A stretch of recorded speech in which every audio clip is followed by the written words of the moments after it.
You may have wondered where I got to, or perhaps you didn't notice that I missed a November email.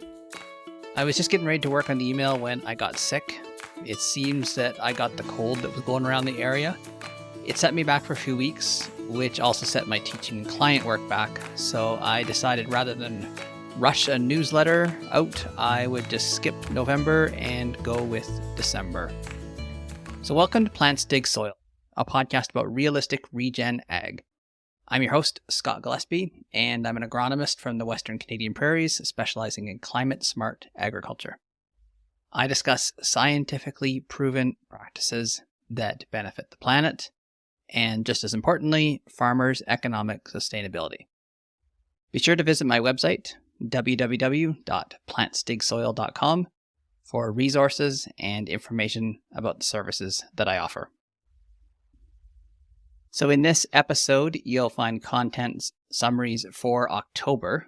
I got what I planned to send out in November sketched out, and I think they'll finish off the year well, so I'm still planning to get them out. After that, I'll take a break through December and into January. In the new year, expect the next newsletter around the end of January. I plan to use the time away to reflect on what I planned for next year, so I'll have a much better idea of how I plan to structure the podcast for Season 6. I'll also tease out a little bit. I've been working at getting a book published. Expected timeline is for it to be ready by March for purchase from all of the major booksellers, print or ebook.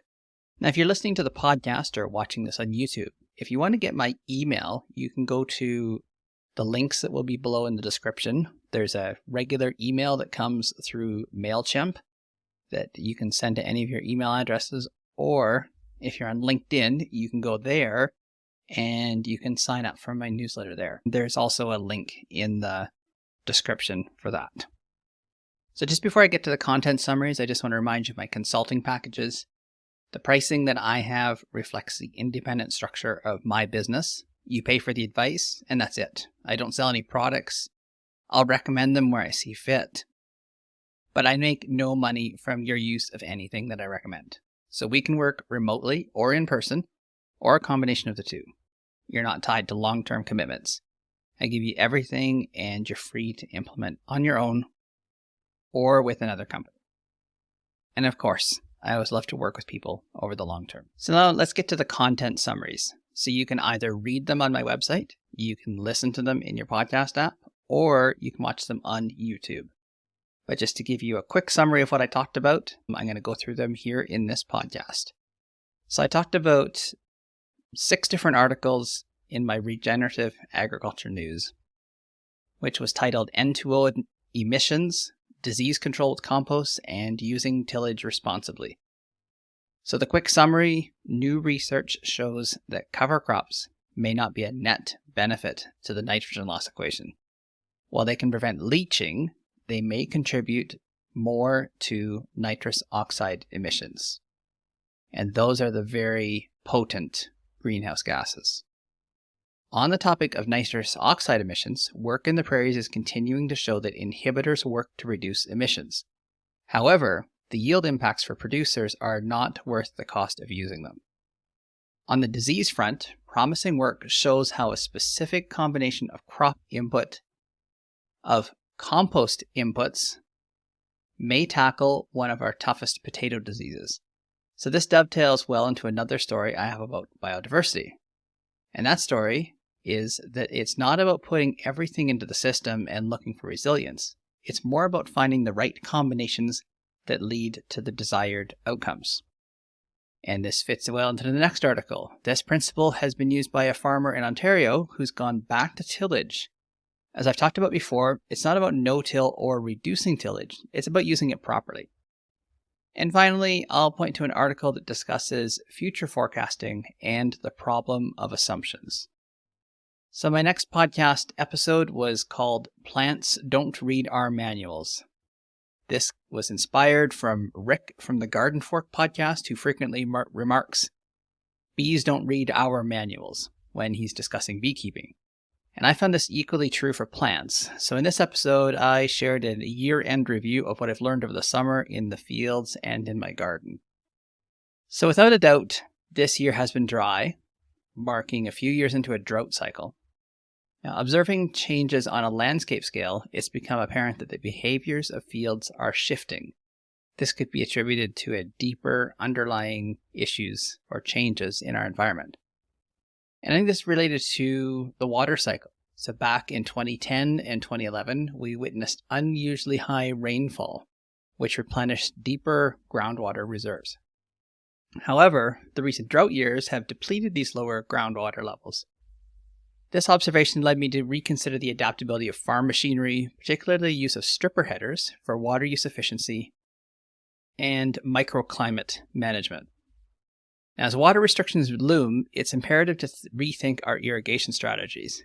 We might need to adapt our approach when the rains return, which would possibly include strip till or a tillage pass. And this is kind of where the plants don't read our manuals comes in.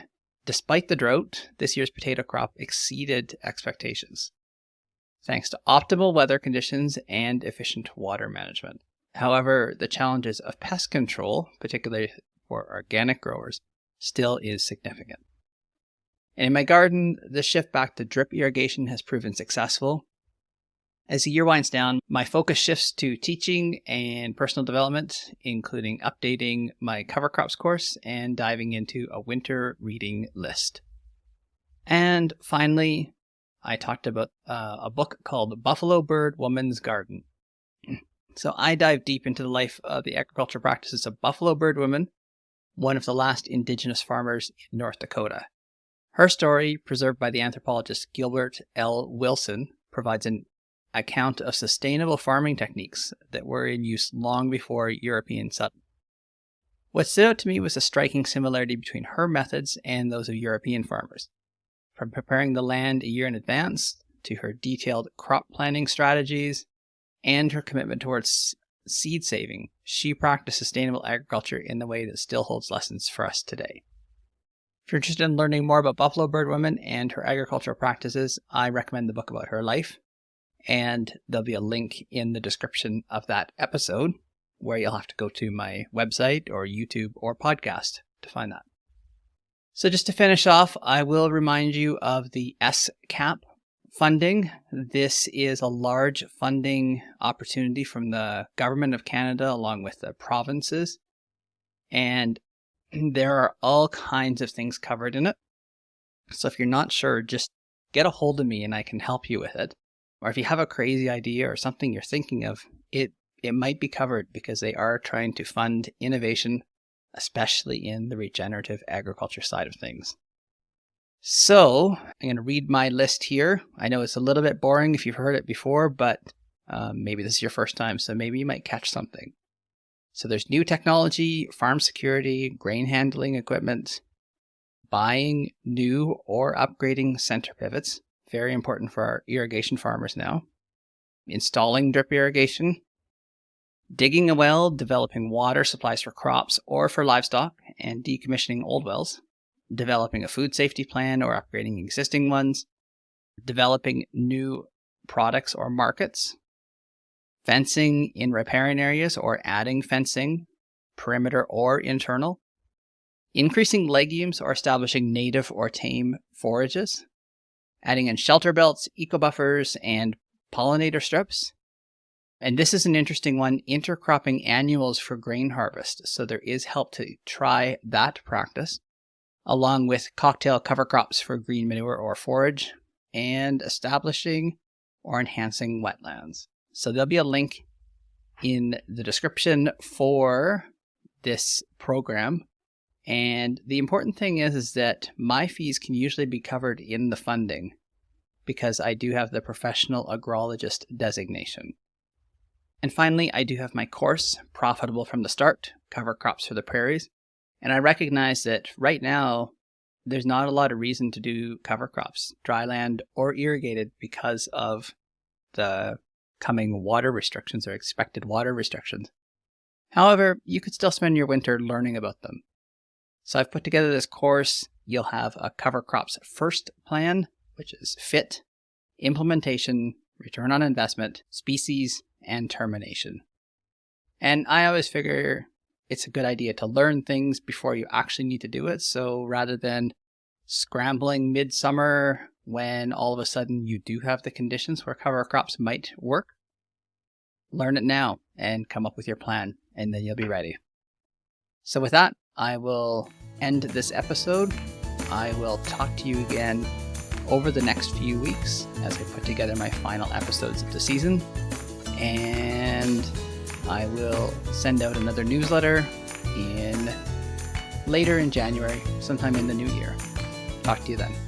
Bye.